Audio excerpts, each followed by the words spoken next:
ഞാൻ എപ്പോഴും ചിന്തിക്കാറുണ്ട് കേട്ടോ. നമ്മൾ എന്തൊരു കാര്യത്തിനെ പറ്റിയിട്ടും നമ്മൾ ആദ്യം ചിന്തിക്കുന്ന കാര്യങ്ങളൊന്നും ആയിരിക്കില്ല പിന്നെ കാലങ്ങൾ കഴിയുന്തോറും നമ്മുടെ ചിന്തകളിലേക്ക് വരുന്നത്.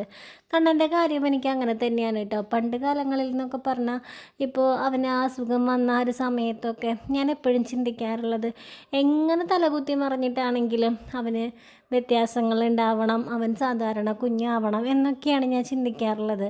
അത് ആ ഒരു സമയത്ത് നമ്മൾക്ക് അതേ ചിന്തിക്കാൻ പറ്റുള്ളൂ. എന്തൊക്കെ ട്രീറ്റ്മെൻറ്റ് കൊടുത്തിട്ടാണെങ്കിലും അവനിൽ ചെറിയൊരു ചേഞ്ച് അതാണ്. പക്ഷെ കാലങ്ങൾ ഇങ്ങനെ കടന്നു പോകുമ്പോൾ പിന്നെ നമ്മുടെ ചിന്താഗതികളൊക്കെ മാറുകയാണ്. അതൊരു വശം നമ്മളെ കൊണ്ട് പറ്റുന്നത് അതിൻ്റെ മാക്സിമം നമ്മൾ ട്രൈ ചെയ്ത് കഴിഞ്ഞു. ഇനി നമ്മൾക്ക് ചെയ്യാനുള്ളതെന്ന് പറഞ്ഞാൽ മാക്സിമം അവനെ ഹാപ്പി ആക്കി വയ്ക്കുക, അവന് കൊടുക്കാവുന്നതിൻ്റെ മാക്സിമം സന്തോഷം നമ്മൾക്ക് കൊടുക്കുക എന്നുള്ളതാണ്. അപ്പോൾ അന്നത്തെ എൻ്റെ ചിന്താഗതിയിൽ നിന്ന് എത്രത്തോളം മാറ്റം ഇപ്പോൾ സംഭവിച്ചു, അത് നമ്മൾ ഓരോ കാര്യങ്ങളിങ്ങനെ ആഗ്രഹിച്ചിട്ട് അത് അല്ല ഇനി വേണ്ടത്, ഇനി എന്താണോ വേണ്ടത്, അങ്ങനെ നമ്മുടെ ചിന്താഗതികൾ മാറിപ്പോകുന്നതാണ്. എന്തും എന്നും പെർമനൻ്റ് ആയിരിക്കില്ല എന്ന് പറയുന്നത് അതാണല്ലേ. അന്ന് ഞാൻ ചിന്തിച്ച കാര്യങ്ങളെല്ലാം ഞാൻ ഇന്ന് ചിന്തിക്കുന്നത്.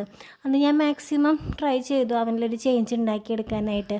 അതിൻ്റെ ഒരു പകുതി ഭാഗമെങ്കിലും എനിക്ക് അവനിൽ വ്യത്യാസങ്ങൾ ഉണ്ടാക്കിയെടുക്കാനായിട്ട് പറ്റി. പകുതി എന്ന് പറയാൻ പറ്റില്ല, എന്നാലും കുറച്ചെങ്കിലും എനിക്ക് അവനിൽ മെൻ്റലി ആണെങ്കിലൊക്കെ ഇമ്പ്രൂവ്മെൻറ്റ് ഉണ്ടാക്കിയെടുക്കാനായിട്ട് പറ്റിയിട്ടുണ്ട്.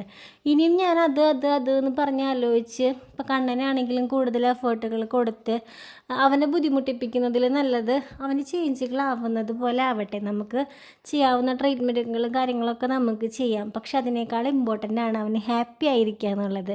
അപ്പോൾ അതിന് മുൻതൂക്കം കൊടുക്കുക എന്നുള്ളതാണ്.